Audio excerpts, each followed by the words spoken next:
اللهم صل على محمد طب القلوب ودوائها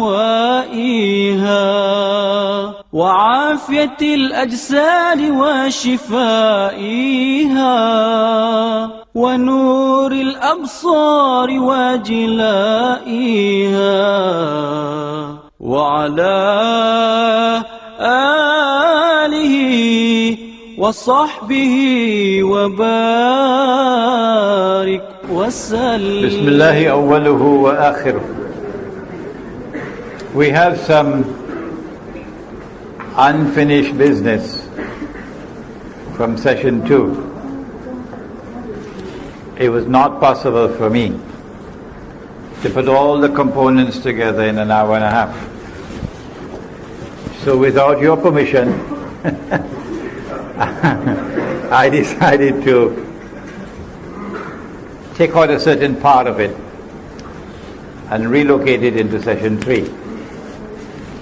And I hope that you would approve of my decision. We ended with that verse from Surah Al-A'raf, بعد أعوذ بالله من الشيطان الرجيم وإذ تأذن ربك ليبعثن عليهم إلى يوم القيامة من يسومهم سوء العذاب. And your Lord God has declared that He will now raise, ba'atha, send against them, Banu Israel in particular, those who will inflict upon them until the last day the worst possible punishment. Su' al-azab. Who are they who are now going to be raised? And when we have understood who are those who are going to be raised, we will understand the reality of the world today. We'll be able to anticipate events that are going to come tomorrow, and we'll then be able to deal with guidance and strategy. The Prophet ﷺ came upon companions of his who were sitting talking amongst themselves. And he asked, what are you talking about? And they said, we are talking about the signs of Akhiru Zaman, the Sa'ah. And then he replied in an answer which is located in Sahih Muslim, that the last hour will not come until, and he mentioned 10 signs. And if I had you as my class, then I could say no dinner for you until you memorize all 10. So you got in the way. These 10 signs have not been given to us in the chronological sequence in which they will occur. No. So not because I mentioned Dajjal first, does it mean that this is the first to occur. The 10 signs are, number 1, Al-Masih al-Dajjal. Al-Masih is Nabi Isa alayhi salam. Al-Masih al-Dajjal is the false Messiah, the one who will seek to impersonate the true Messiah. The Christians call him the Antichrist.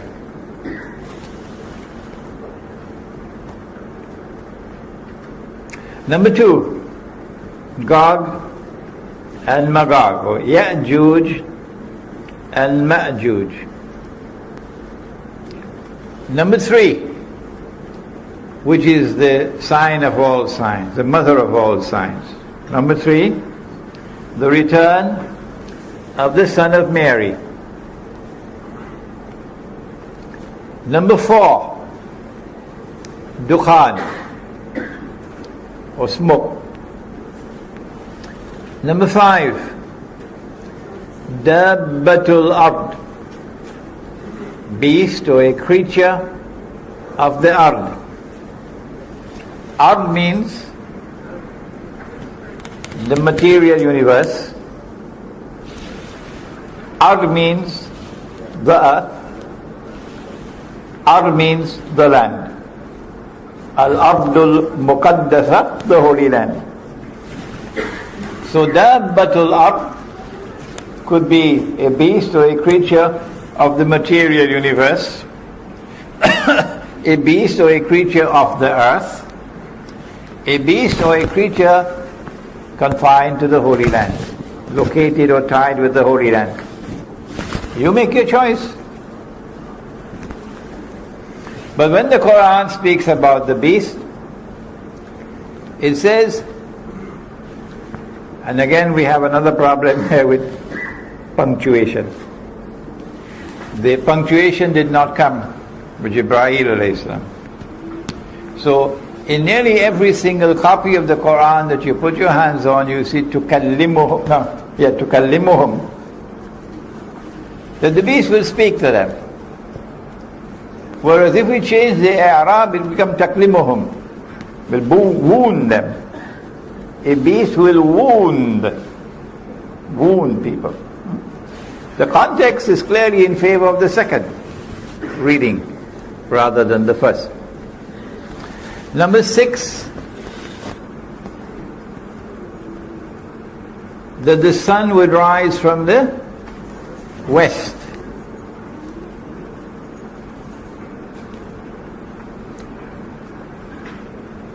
In the Quran,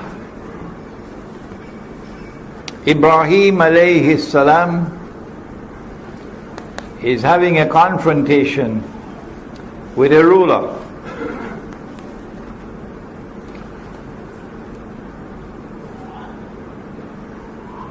And the ruler says, "Why should I worship your Lord?" And Ibrahim alayhi salam says, "My Lord gives life and takes life." So the ruler said, "But so do I. So do I." Meaning, I can give the order and your life will be taken. And I can spare you. So I can give life and I can take life. To which Ibrahim alayhi salam responded and said, "Well, my Lord causes the sun to rise from the east. Why don't you cause it to rise from the west?" My Lord causes the sun to rise from the east. If you are truthful, why don't you cause it to rise from the west? So the true sunrise is a sunrise from the east. And a false sunrise would be a sunrise from the west. But Allah also says in the Quran, "La tabdila li khalqillah," that there is no change in Allah's creation. And so we get the scientific principle of the uniformity of nature. Hadith says that the sun will rise from the west. And now we are inundated. The emails keep coming regularly about some gravitational change in the polar structure of the world, and scientific terms Imran Hussein doesn't understand. And they've been coming after me, struggling and struggling and struggling. I don't know who is paying them to do it, to convince me that the sun is actually going to rise from the west, literally. And that's what the hadith says, it's going to rise from the west, literally. And my response is, if that's your belief, well, so be it. I'm afraid I don't agree with you. Would you kindly allow me to hold on to the Quran? The Quran tells me, and my eyes also tell me, that the sun rises from the east. And the Quran tells me that Allah's creation does not change. No. Except that there will come a day when this entire material universe is going to be subjected to something called tabdeel.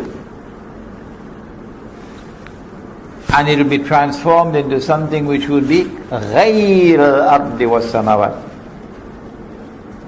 So I'm not talking about that event, when the earth is going to pitch out of its bosom all of its burdens, and the earth is going to speak on that day. We're talking about previous to that event. The sun is going to rise from the east in accordance with the Quran, not from the west. And so I understand it to be symbolic language, not to be literally understood. But you don't have to accept my view. No. However, it'll be so nice of you if you respect me. Respect me to allow me to hold the view I want to hold, and don't push it down my throat. I don't do that to you, do I? So you don't do it to me. So number 6, that the sun would rise from the west. And I understand that to be that the world is going to experience what is in fact a false sunrise. A new world order coming into being, which will be exactly opposite the one that Allah created. Exactly opposite in everything to what Allah has ordained. And I say that world has already come into being. Yes. It's modern Western civilization, which today has taken control of the world. But you don't have to accept my view, and let's not argue over it. Number 7, 8, and 9. 3 khusuf, plural of khas. 3 earthquakes. But these are not just earthquakes. These are movements of the earth which will cause a sinking of the earth. And the earth will swallow what it swallows. One in the east, one in the west, and the third one in Arabia. And number 10, that a fire will come out of Yemen. We have anyone from Yemen? No one from Yemen? Okay. A fire will come out of Yemen and will drive people to their place of assembly, of hashar, for judgment. These are the 10 known as the major signs. And in these 10 major signs you find major actors of Akhir Zaman and major events of Akhir Zaman. We want to focus now for a while on Gog and Magog. Why? وَحَرَامٌ عَلَى قَرْيَةٍ أَهْلَكْنَاهَا أَنَّهُمْ لَا يَرْجِعُونَ حَتَّى إِذَا فُتِحَتْ يَأْجُوجُ وَمَأْجُوجُ وَهُمْ مِنْ كُلِّ حَدَبٍ يَنْسِلُونَ Suratul, come on somebody, help me. Anbiya, Suratul Anbiya, Surah number 21. Allah speaks of a town which He has destroyed. The people of the town have been exiled, sent out, and He's placed a ban on them. They can never return to reclaim that town as their own. Until Gog and Magog have been released, Futihat, open. And they spread out in all directions, or they come down from every height. Using our methodology, and this is the book in which I have done it, the Islamic view of Gog and Magog in the modern world, and my wife has just informed me that we're running out of some copies, but never mind, give your name, and we'll try to get the books to you, inshallah, if we run out of copies.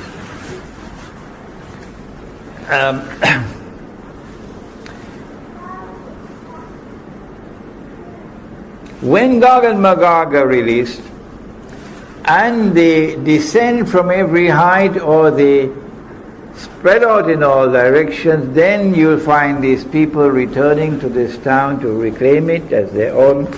And using our methodology, we came to the conclusion that the town is Jerusalem. And therefore, when you see Banu Israel being brought back to the Holy Land to reclaim it as their own, which they have done today, then there must be an explanation for that. And this is our explanation. The Quran says about itself in Surah An-Nahl, Surah number 16, it says, بَعْدَ أَعُوذُ بِاللَّهِ مِنَ الشَّيْطَانِ الرَّجِيمِ وَنَزَّلْنَا عَلَيْكَ الْكِتَابَ تِبْيَانًا لِكُلِّ شَيْءٍ وَهُدًى وَرَحْمَةً وَبُشْرَى لِلْمُسْلِمِينَ. And we have sent down this book, the Quran,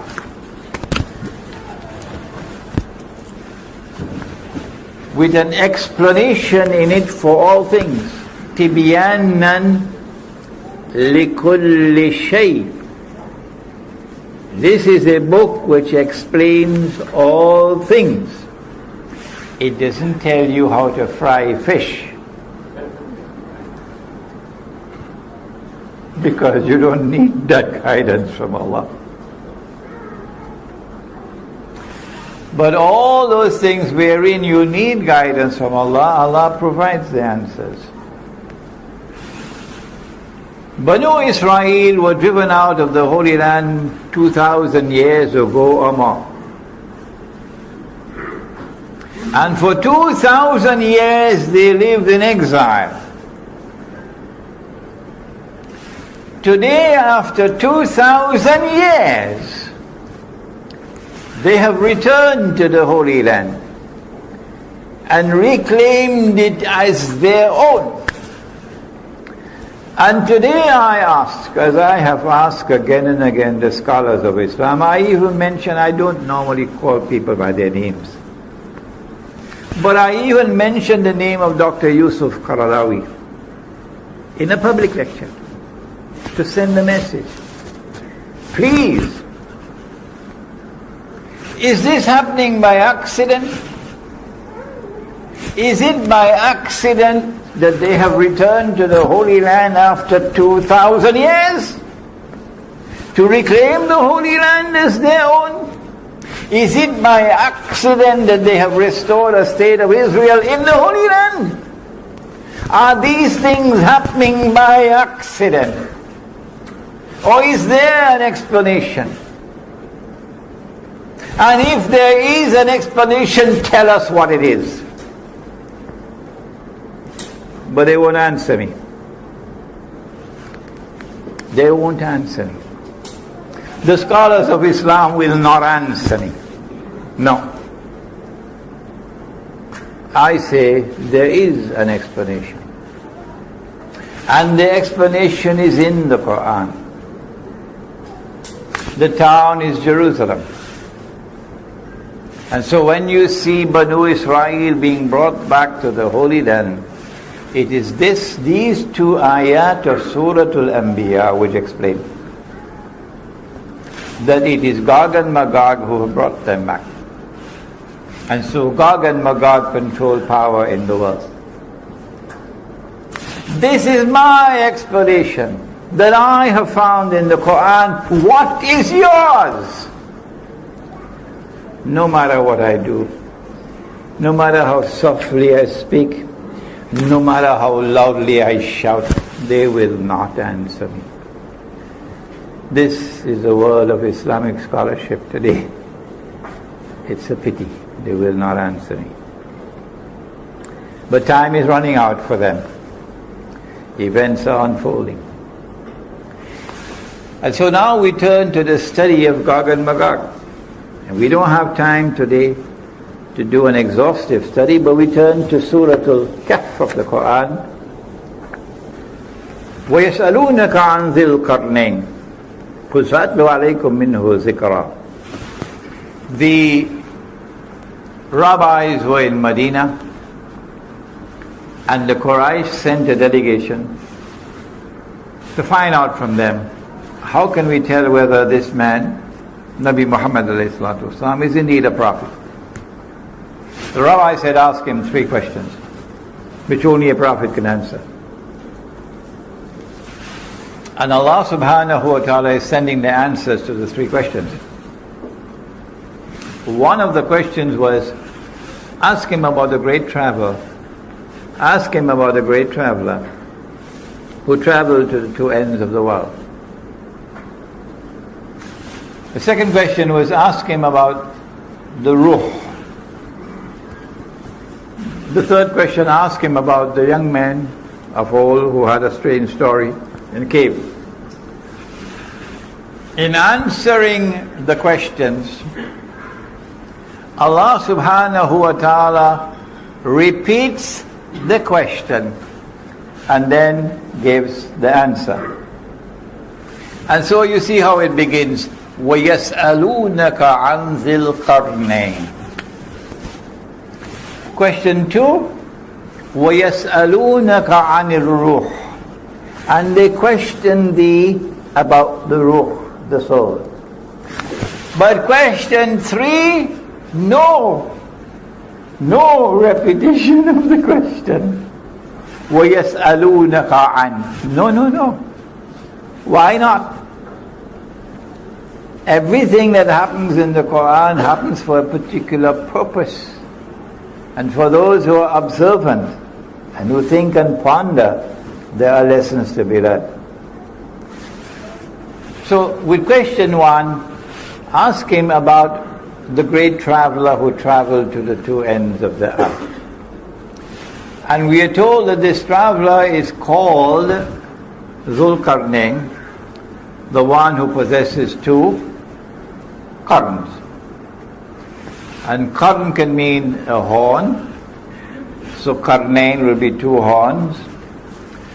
And qarn could also be an age or an epoch, a time. So qarnain will be 2 ages. So this is a man who is either of 2 horns or impacts upon 2 ages.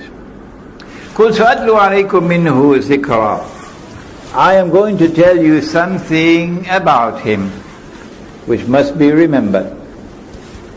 إِنَّا مَكَّنَّا لَهُ فِي الْأَرْضِ وَآتَيْنَاهُ مِنْ كُلِّ شَيْءٍ سَبَبًا. Behold, we established him on earth securely, with the power and with the means, with the capacity and the knowledge and the right means to achieve anything that he might set out to achieve. And so surely a superpower, not an ordinary power, a superpower.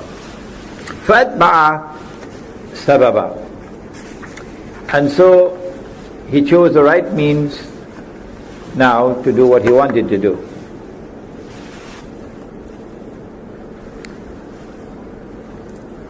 حتى إذا بلغ مغرب الشمس. He sets out on a journey to the west. And he reaches a place where the sun is setting.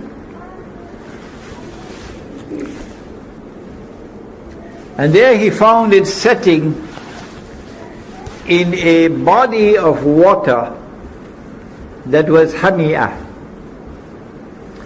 dark, murky, so visibility in that water will be very shallow.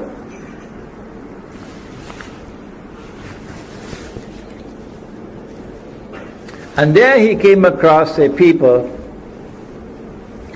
And then Allah subhanahu wa ta'ala now wants to teach a lesson. Zulqarnain possesses power to do whatever he wants to do. But Zulqarnain also has faith in Allah.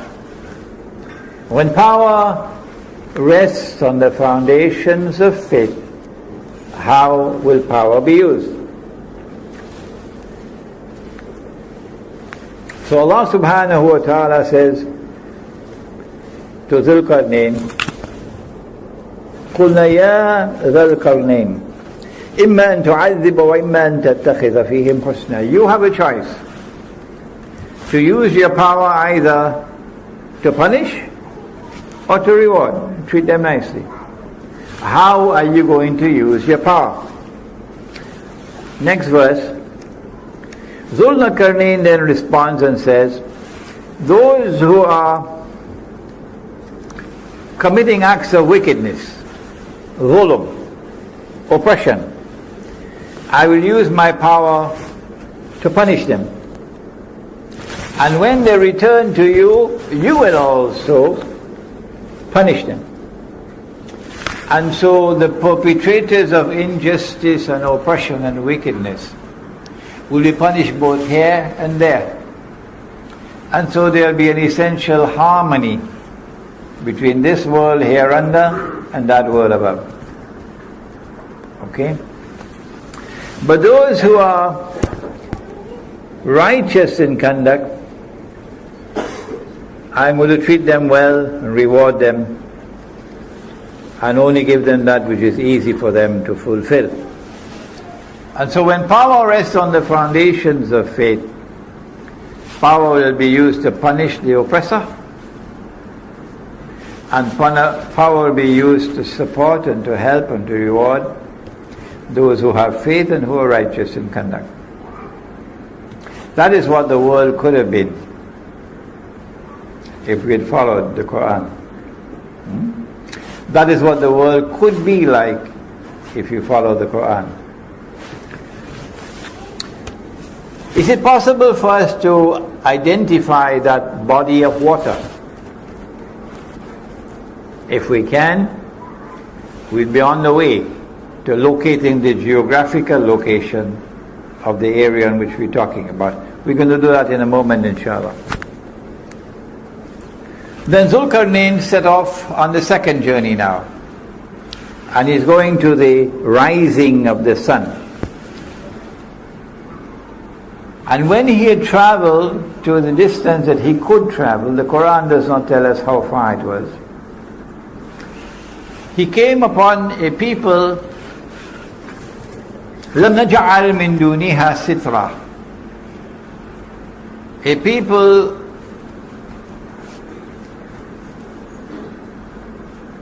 sometimes the Quran is agonizingly short in expression. Agonizingly. Only 4 or 5 words. That's all that you have. لَمْ نَجْعَلْ لَهُمْ مِن دُونِهَا سِتْرًا. We have not provided for them as a covering other than this covering. Covering from what? Who are they? We have to try to penetrate now and give our own understanding. It appears to us that it is the natural covering that you have from the sunshine. So a people living a primitive way of life. A people living a primitive way of life. When power rests on the foundations of faith, how will power be used when it confronts a people living a primitive way of life? Will they also have human rights, primitive peoples? Or do they have less than rights that others have? Suppose you have a whole basin of oil underneath there, and this oil company has located and discovered this huge basin of oil, billions of barrels of oil underneath there. But above, it's the primitive people living this primitive way of life. Which takes priority? The rights of exploitation of the oil, or the rights of the people to live on this stuff? The false sunrise says the oil is more important. So take the people and ship them to Siberia. People are not important. You can dispense with their rights. Power is used to exploit the resources of the earth for our benefit, but not Zulkarnain. كذلك. Even it's only one word, that's all. One word, كذلك. وَقَدْ أَحَطْنَا بِمَا لَدَيْهِ خُبْرًا. Allah uses one word to respond. كذلك. وَقَدْ أَحَطْنَا بِمَا لَدَيْهِ خُبْرًا. And Zulkarnain, we understood, Allah understood why he acted in the way that he did. He left them as they were, undisturbed, indicating that the human rights of even the most primitive of all people take precedence over Aramco. The human rights of even the most primitive of all people. And he left them as they were. And then he went on to the third journey, which is verse number 92. They had asked of only 2 journeys to the 2 ends of the earth. But Allah knew that they wanted to know whether Nabi Muhammad ﷺ knew about the third journey. That's why they only ask about 2. And Allah is now giving a third answer. Having given the first and the second, He now goes to the actual target of the question, which is the third journey. And it is on the third journey that you come to one of the major signs of Akhiru Zaman, which was the target of the question. They wanted to know whether Nabi Muhammad ﷺ knew about Gog and Magog.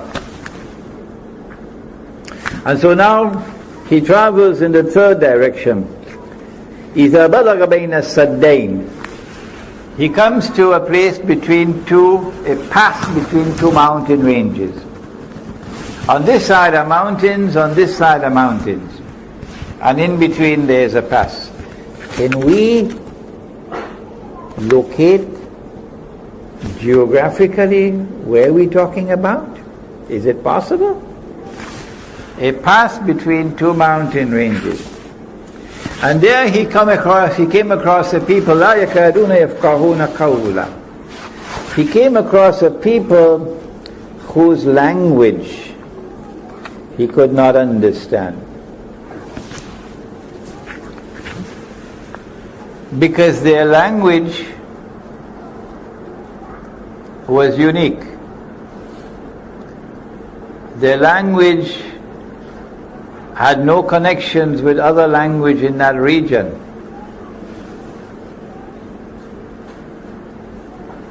It was a language which was not connected with all the other languages in that region. It was a unique language. We're getting clues along the way, important clues for locating.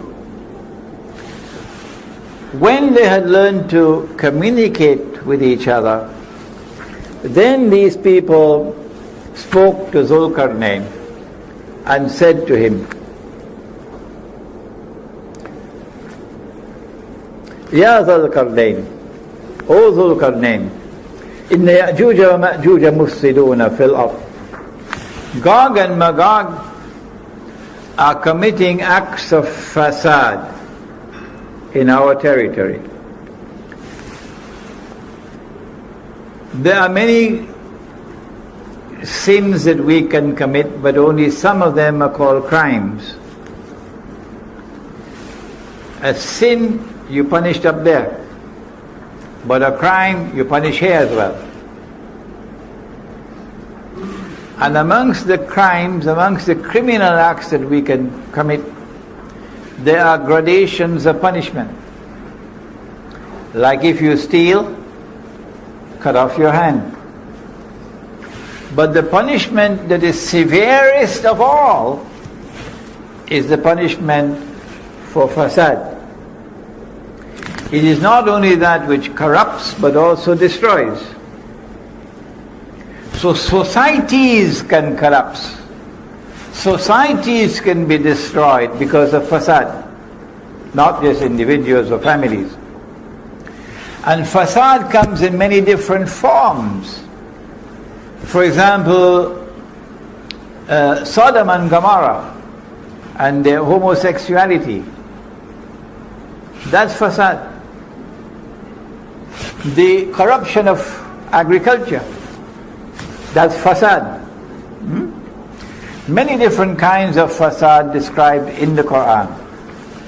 And a good student will want to do some research and write a paper on fasad in the Quran. So Gog and Magog have PhDs in fasad. And so the punishment is the most terrible of all. At the lowest level of punishment is banishment. But at the highest level of punishment, it is cut off the hands and feet on opposite sides and crucify them until death. That's the worst punishment in the Quran. And this is what Gog and Magog do. But in the hadith, Allah speaks about Gog and Magog and He says, I have created creatures of mind so powerful, Sahih Muslim, that none but I can destroy them. So they have almost an indestructible power. And they use their power exactly opposite to Zulqarnain. He uses his power to punish the oppressor. But they use their power to oppress. He uses his power to reward those who are righteous in conduct and treat them nicely. They use their power to wage war on the believers. He uses his power in such a way that shows respect for human rights. Even the human rights of the Aborigines of Australia, the human rights of the American Indian tribes who loved the earth and respected the sky and the rivers and the sea and the trees and the birds far more than the American people would ever do. How do you treat these people? He respected their human rights and left them as they were. But not Gog and Magog. Today the American Indians and the Canadian Indians are in prison. And they're drinking alcohol and they're wearing blue jeans and eating McDonald's hamburgers. That's where they are today, from what they were before. Oh Zulqarnain, can you help us? You have the power. Can you build a barrier to protect us from these people? He should have said, I don't need to build any barrier. I'll move in there and I'll beat them up. And they won't touch you anymore. Huh? Like if a Muslim woman is walking on the street of Brooklyn, nobody dares to molest her. Oh no, not a Muslim woman. Not in Brooklyn, not in Harlem, not in the Bronx. Because you make the mistake of molesting a Muslim woman, all the men will be on you like tigers. And they'll teach you a lesson you'll never forget. So I don't need to build any barrier, I'll go and teach them a lesson they'll never forget. But no, he didn't say that. They said, we're prepared to pay you. He said, I don't need your money. What Allah has given to me is more valuable. He recognized that even though he had this power, his power was not enough to be able to go and teach them a lesson. So he agreed to build a barrier, recognizing that their power was so great that even he could not defeat them. What I need from you is your labor. Help me with your manpower. And I'm going to build a barrier between you. Now number 96, verse number 96. Bring me blocks of iron. And so that has to be a geographical location where there's iron ore. It has to be a geographical location where there are mountain ranges and a pass between the mountain ranges. It has to be a geographical location where on the left you have a body of water which is so dark and murky that visibility is very shallow. Okay? And it has to be an area where there are large deposits of iron ore. Bring me blocks of iron. And after he had covered the pass with blocks of iron, he said, build a furnace, blow with your bellows, and now bring me molten copper. So he poured the molten copper, and the engineers, we have an engineer here, tells me that this is to prevent rust. And after he had built the barrier and covered it, the Quran speaks, it changes from the word saddain to use another word, sadafain, in verse number 95. آتوني زبر الحديد حتى إذا ساوى بين الصدفين. Previously the word used was saddain, but now the word used is sadafain. Saddain is two barriers, two mountain ranges, but sadafain is something else. It is like the two sides of a shell. We're going to have some pictures of this now. The two sides of a shell. You've been to the seashore. When you open a shell like this, it will join at the bottom, but open at the top. That's the shape of the pass between the mountains. Join at the bottom, open at the top. So when he had blocked off this space, this sadafain, now the molten copper is put on it, and then he says, هذا رحمة من ربي. Gog and Magog could neither scale the barrier nor could they penetrate it, so they are now trapped behind the barrier. And so Zulkarnain now says, هذا رحمة من ربي. This barrier is constructed in consequence of Allah's kindness and grace. فَإِذَا جَاءَ وَعْدُ رَبِّي. But when that time comes of which my word has warned, إِذَا فُتِحَتْ, they will not return to reclaim the town as their own until إِذَا فُتِحَتْ, until Gog and Magog are released. When that time comes for Gog and Magog to be released, so that Banu Israel are to be brought back to the Holy Land, جِئْنَا بِكُمْ لَفِيفًا, brought back as a motley crowd. At that time, جَعَلَهُ دَكَّا, Allah is going to bring down this barrier and it become dust. Would Alexander, the Greek general who worshipped Zeus and Mars and Venus was a goddess, instead of Allah, would he speak like this? And yet you have so many people saying Zulkarnain was Alexander, or Zulkarnain was some Zoroastrian who was an emperor of Persia. Zulkarnain has to be someone who worships Allah, the one God. When that time comes of which my Lord has warned, He's going to cause this barrier to collapse, to become ruins. And then at that time, وَتَرَكْنَا بَعْضَهُمْ يَوْمَئِذٍ يَمُوجُ فِي بَعْضٍ. Allah will then cause Gog and Magog, it seems, to surge against each other like waves crashing against each other.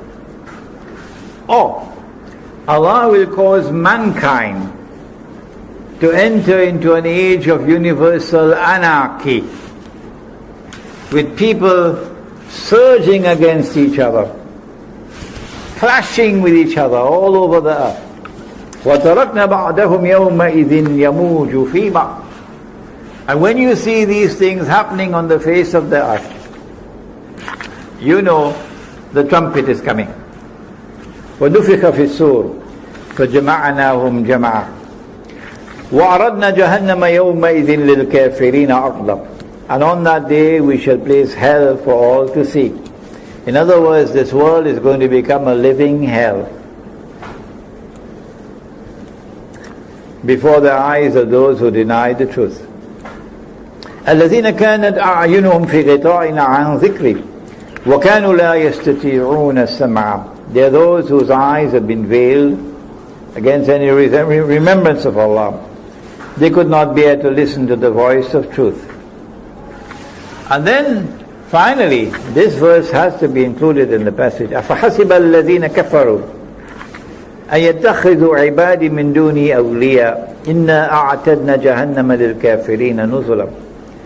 Do they who reject the truth, do they perchance believe that they would succeed in embracing my true servants who worship me to become their awliya, their friends and their allies, while excluding me? And thus to trap them in the world which would become a living hell. Verily we have readied hell, Jahannam, to welcome all those who deny the truth. This is the passage of the Quran that introduces the subject of Gog and Magog.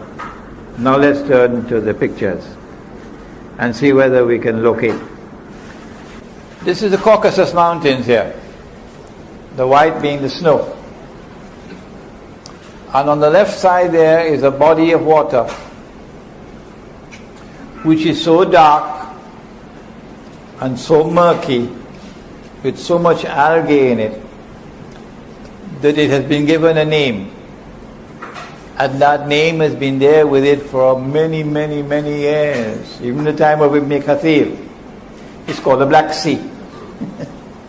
It's called the Black Sea. Why? Because it is so dark. If you go to the Mediterranean Sea and you're on a ship, you could see several meters underneath the water. But if you go to the Black Sea, you'd hardly be able to see more than 1 meter underneath the water. Ibn Kathir recognizes this to be the sea mentioned in the Quran as Hamiyah. On this side of the Black Sea is the Caspian Sea. And in between the Caspian and the Black Sea is this body of land. So we say that Zulkarnain is traveling in that direction to the west, and then in this direction to the east. And incidentally, the Caspian Sea was destined to hold a huge basin of oil. A huge basin of oil underneath the Caspian Sea. The Caucasus Mountains are an unbroken range of mountains from that end to this end. But in between the Caucasus Mountains there is one pass, only one, in between. It's called the Dariel Gorge. Let's see if we have photographs of that. Here we are, the Caspian Sea, you can see it here. The Black Sea out there, that's Turkey. This is Syria, this is Iraq, this is Iran. And further south is the Holy Land. Next.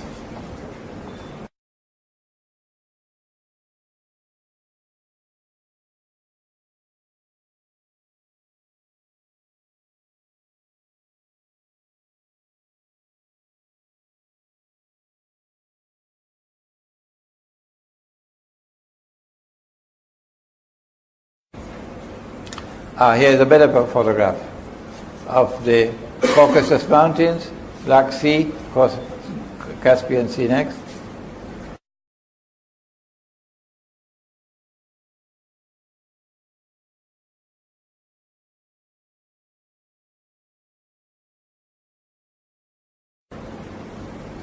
the Black Sea. You can see how black it is. And I have this photograph in my book, Gog and Magog. The Russian fleet, nuclear-powered Russian fleet, is over here.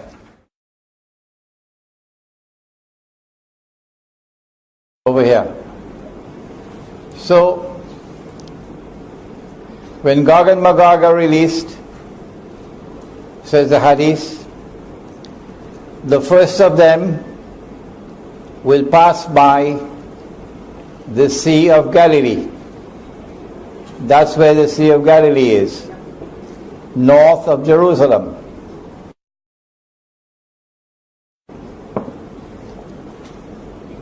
The Sea of Galilee is north of Jerusalem. And Gog and Magog are heading for Jerusalem. The word Jerusalem does not occur in the Hadith. It's the word Baitul Maqdis. So Gog and Magog are going to come down. The word Baitul Maqdis is actually there in the Hadith. Gog and Magog are going to come down to Baitul Maqdis. And in the process of going to Baitul Maqdis, they're going to pass by the Sea of Galilee. So they're coming from the north. They're coming from here. Alright? So Zulkarnain travels this way and then this way. And in between is the passage. See if you can find that. The passageway between. Here we are. There is the gorge, and there's one side, and there's the other side.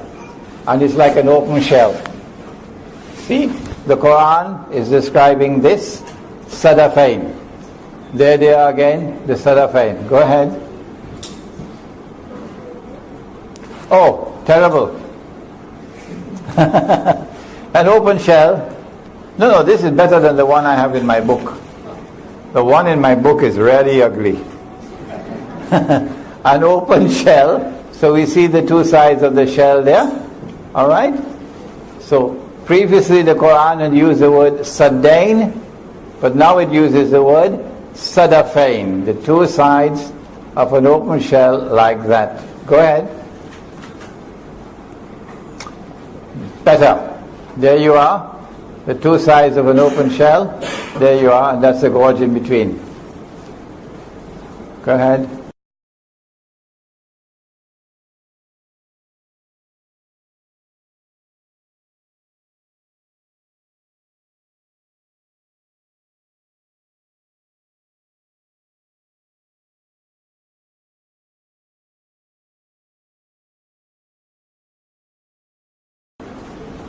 Okay, Black Sea, Caspian Sea.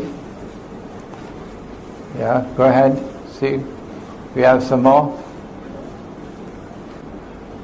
One of the major events of Akhirul Zaman is the conquest of Constantinople.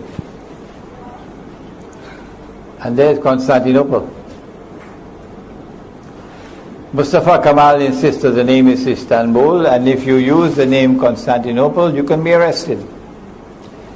And the Turkish post office will not accept any mail with the name Constantinople, because he wants us to believe, and the Ottoman Islamic Empire wants us to believe, that the conquest of Constantinople prophesied by Nabi Muhammad already occurred in 1453.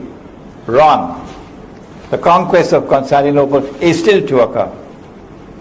And the reason why the conquest of Constantinople takes place after the Malhama, and maybe in the fourth session we can deal with Malhama. The conquest of Constantinople is important. Why?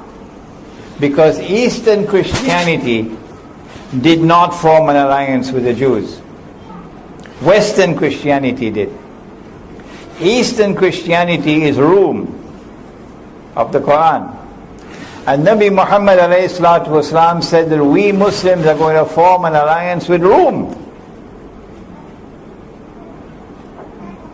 That alliance is important because the major force that faces Israel,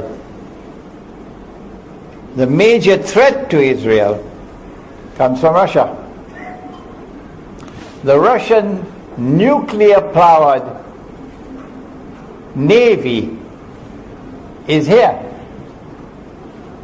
Russia's navy cannot use this area over here in the winter time because it's all snow and ice. So for the Russian navy to get into the Mediterranean, this is the path. And NATO controls Istanbul, Constantinople, on behalf of the Anglo-American Zionist Alliance.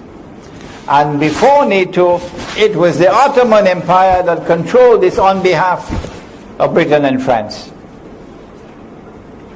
And it was the Ottoman Empire which was waging holy war on Eastern Christianity, on behalf of Western Christianity. And so the conquest of Constantinople has to take place so that the Russian fleet can get out of the Black Sea and come here. So we have, I believe, established for you the geographical location of Gog and Magog. A people who are located behind the barrier. Behind the barrier, on that side of the Caucasus, were the Khazar, a tribe of people who converted and became Jews. Must have been on a Sunday morning. And some of them converted from Judaism and became Christians. Must have been on a Sunday evening. So you have Khazar who are Jews, and you have Khazar who are Christians. But they did not become Jews because of religious conviction. They became Jews as a matter of political convenience. So they don't particularly care for Torah and for the laws of diet and so on. So these are people who are Jews as a nation, but not as a religion. Huh? A nation, not a religion. These are the people who today control power in the world. Now I have to make a confession. In this book, I came to the conclusion that Gog and Magog are the two rival powers in the world today. The Russian-led alliance I identified as Magog, and the Anglo-American alliance I recognize as Gog. I think that is now inadequate. Rather, a more accurate analysis would be that Gog and Magog are located within both the superpowers. And Gog and Magog are taking both the superpowers to their destruction. Because when the two superpowers have already been used to serve Israel and to serve the Zionists, they don't need them anymore. And so when the two superpowers are taken on a ride until they clash with each other, with the nuclear war, there will be mutual destruction. They will be destroyed, but not Gog and Magog. That's where I made my mistake. Gog and Magog will not be destroyed by the Malhama. Gog and Magog will still survive the Malhama. And Gog and Magog are now going to use their power to ensure that Israel rules the world. And it is only when Nabi Isa alayhi salam returns, which is long after the Malhama, only then will Gog and Magog be destroyed. So when you read this book, I'm going to have to put in an extra paragraph or so now to give this additional explanation. Now, The Prophet ﷺ also spoke about Dajjal, that Allah had created a being and programmed that being to impersonate the true Messiah.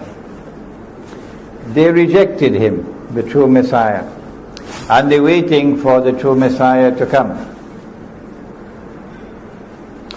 And so Allah is going to send into the world someone who will impersonate the true Messiah. And he is Dajjal. He will appear as a human being. He will appear as a Jew, as a young man who will be powerfully built.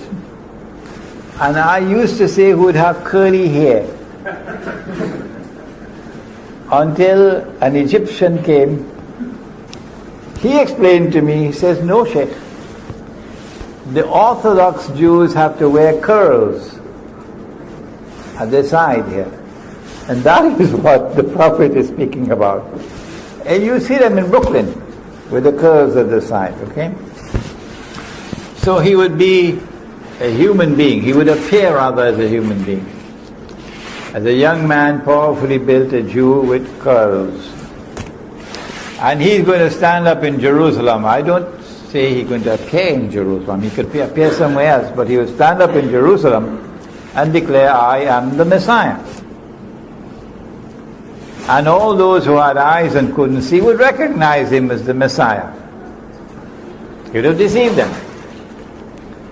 His name is Dajjal because he deceives. He has a PhD in deception.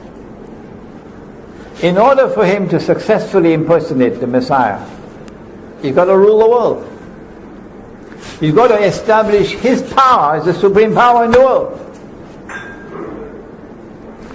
When he has done that, he has to rule the world from the Holy Land.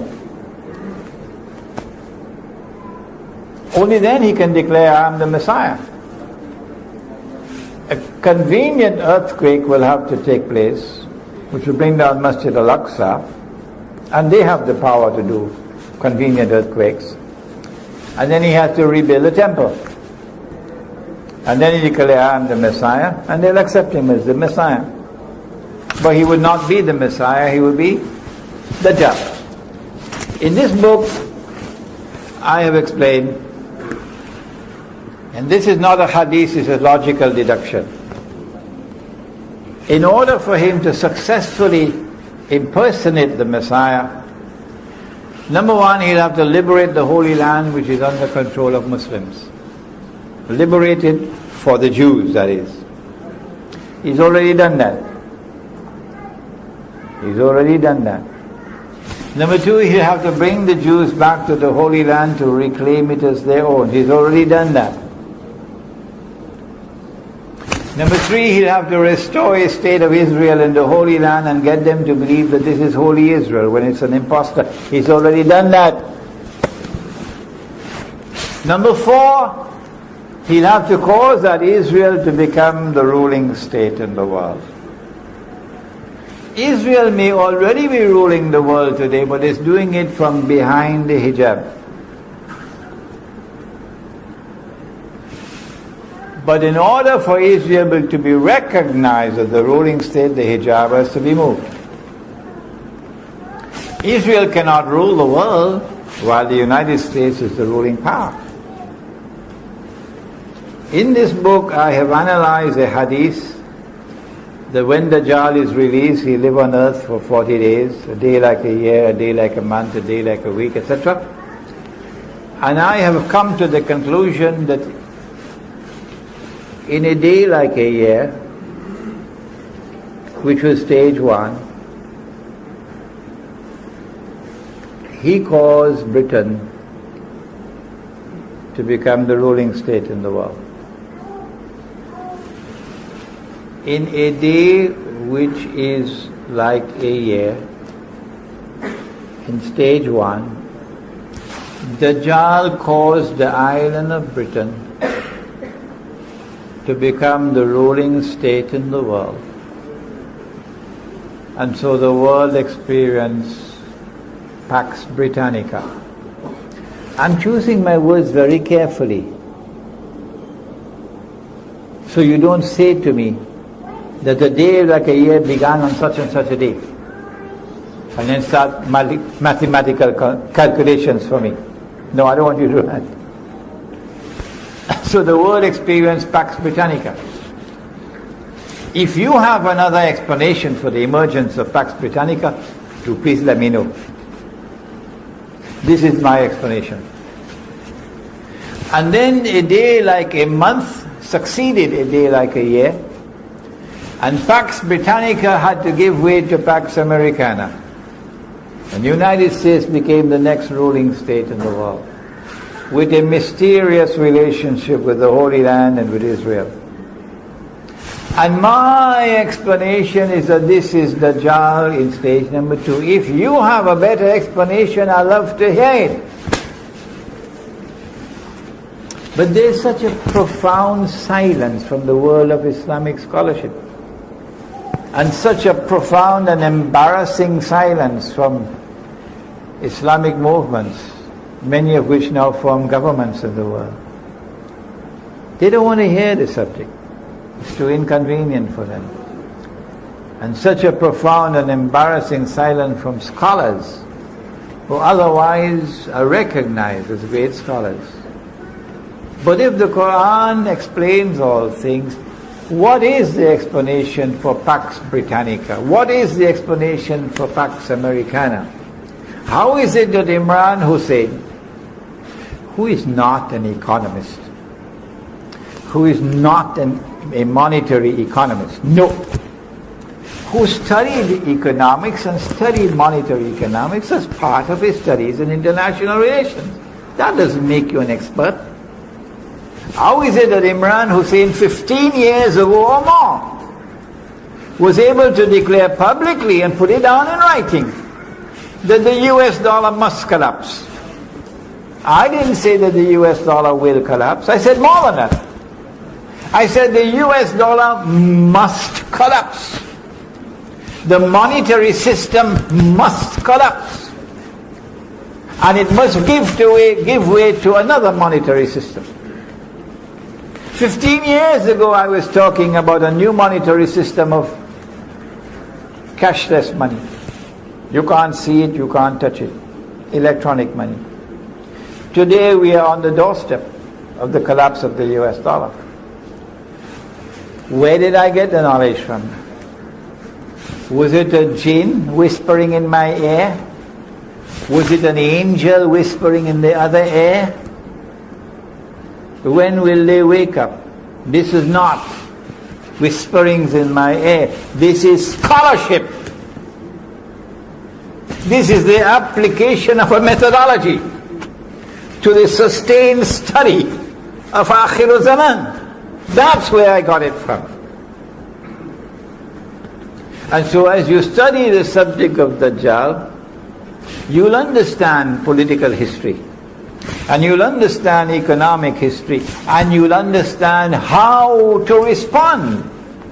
I'm only introducing the response now. In the next session, we'll speak more about the response. Dajjal is about to move to a day which is like a week. And in that day which is like a week, Israel has to take over from the United States as the next ruling state in the world. And they ask me, how can little Israel rule the world? And I say to them, you dumb. Is there any American politician in the ruling state in the world today who has any kind of a hope to win an election if he stands up against Israel? You dumb. Israel controls the United States of America. And the President of Israel, or the Prime Minister Ariel Sharon, he said that. We control the United States. He said it publicly. So it's not little Israel. It is the Zionist movement, it's the Anglo-American alliance, which is now a Zionist alliance. It is Gog and Magog.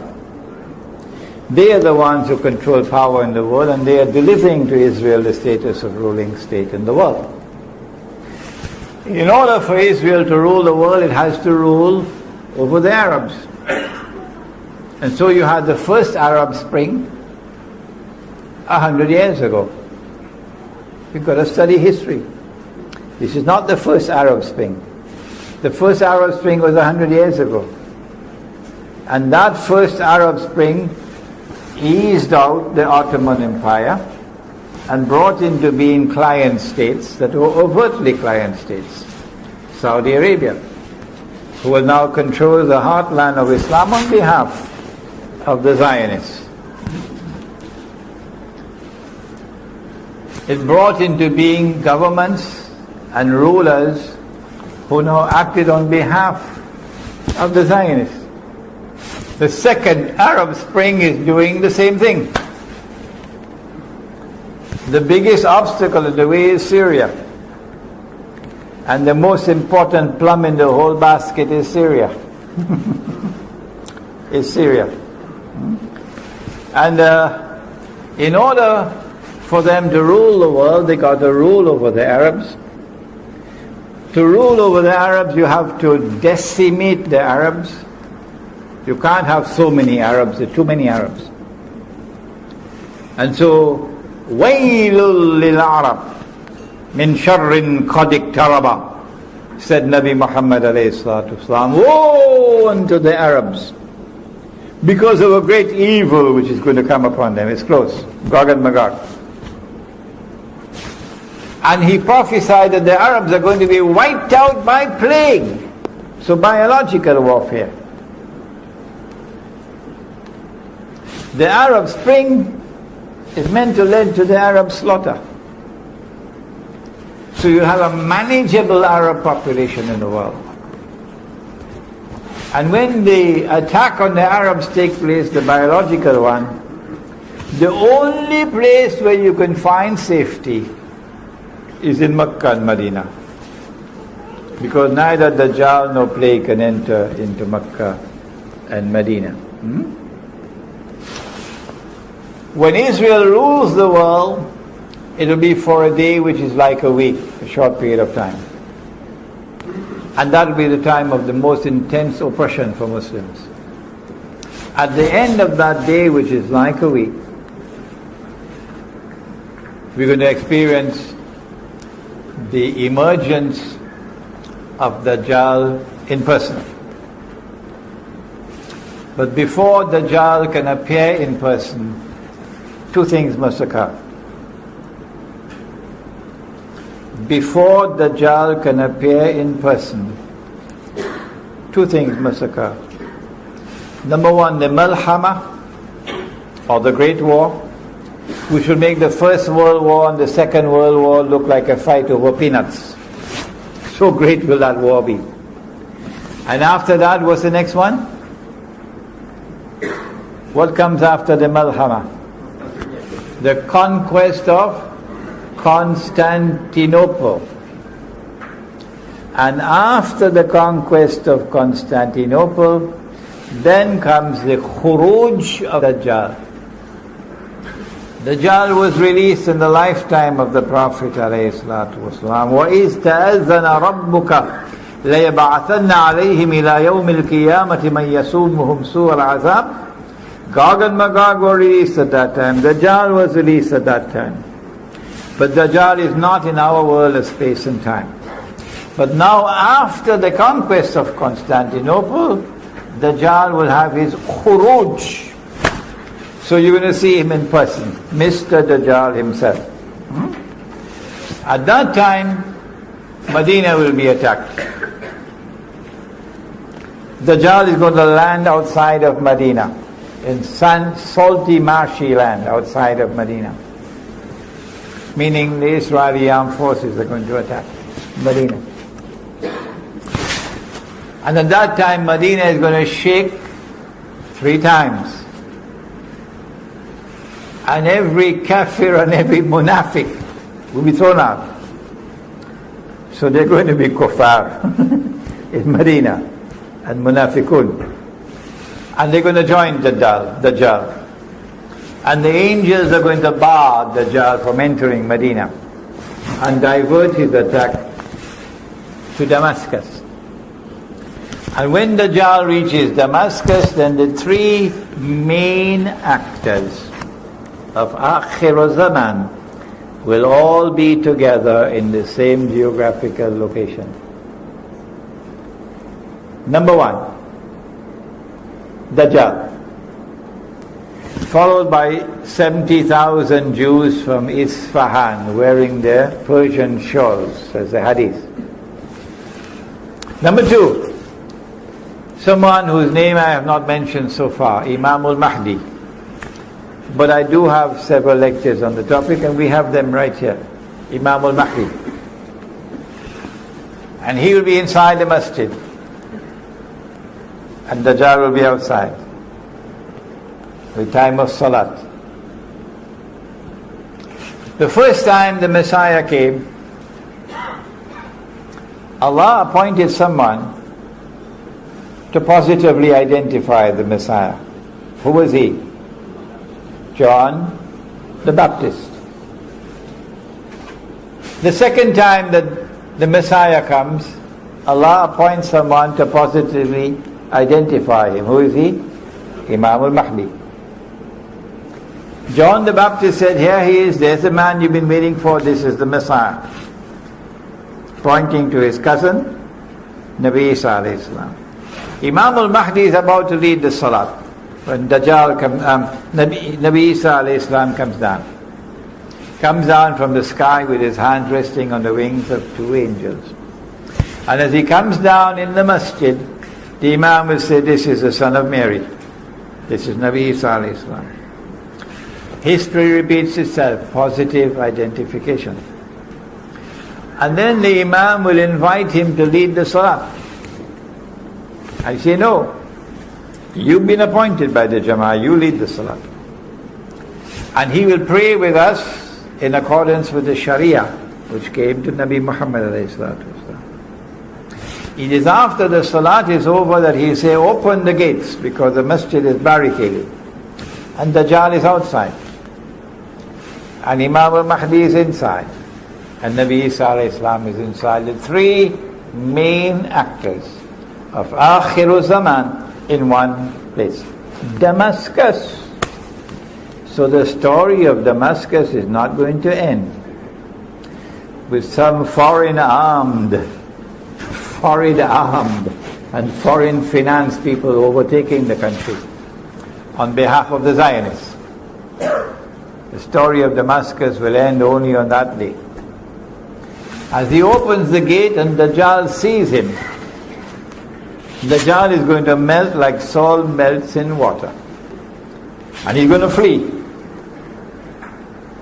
Running. Today they're stamping their feet on the earth as bloody oppressors. But tomorrow they're going to be running.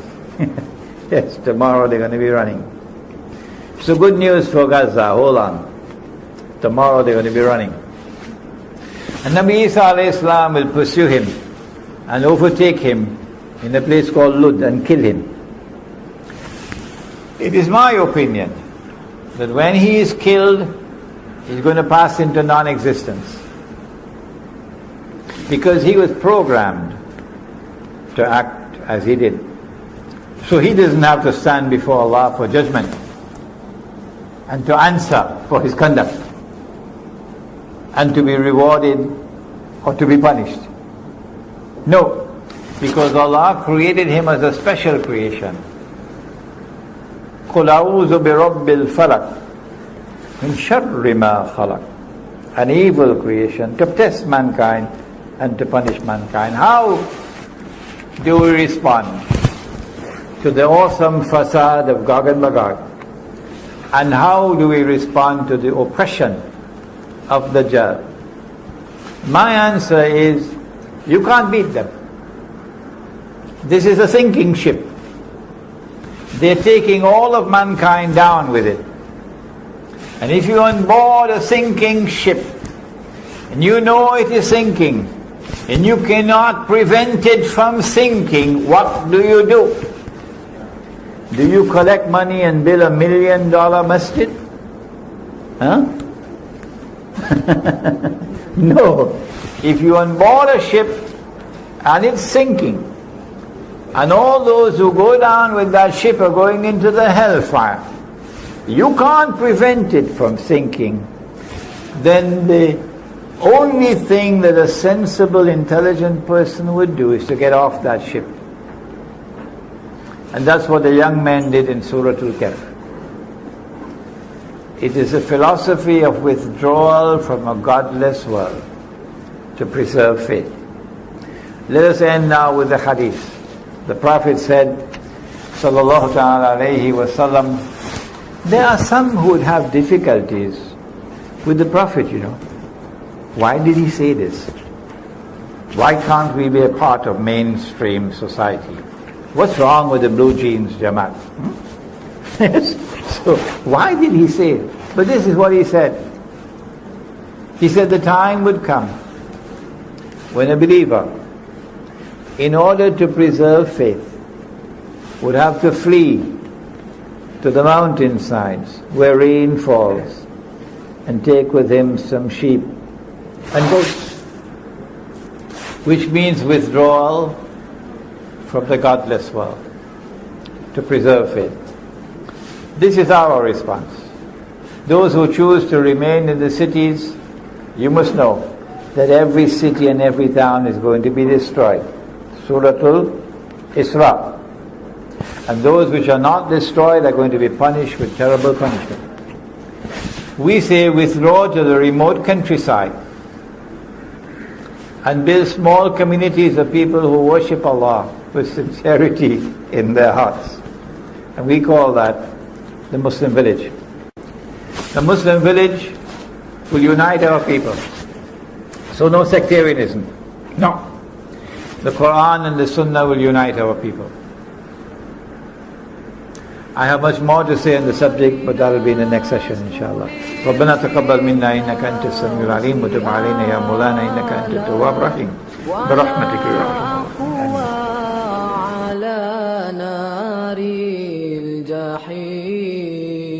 الله فهب لي التوبة واغفر ذنوبي فإنك غافر الذنب العظيم إلهي لست للفردوس أهلا ولا أقوى على نار الجحيم الله فهب لي توبة واغفر ذنوبي فإنك غافر الذنب العظيم Tuhanku, aku tidak layak untuk syurgamu, tetapi aku tidak pula sanggup menanggung siksa nerakamu. Dari itu kurniakanlah ampunan kepadaku, ampunkanlah dosaku. Sesungguhnya Engkaulah pengampun dosa-dosa besar. Tuhanku, aku tidak layak untuk syurgamu, tetapi aku tidak pula sanggup menanggung siksa nerakamu. Dari itu kurniakanlah ampunan kepadaku, ampunkanlah dosaku. Sesungguhnya Engkaulah pengampun dosa-dosa besar. Ilahi lastu lil firdausi a'la wala aqwa ala naril jahim. الله فهب لي توبة واغفر ذنوبي فإنك غافر ذنبي العظيم إلهي لست للفردوس أهلا ولا أقوى على نار الجحيم الله فهب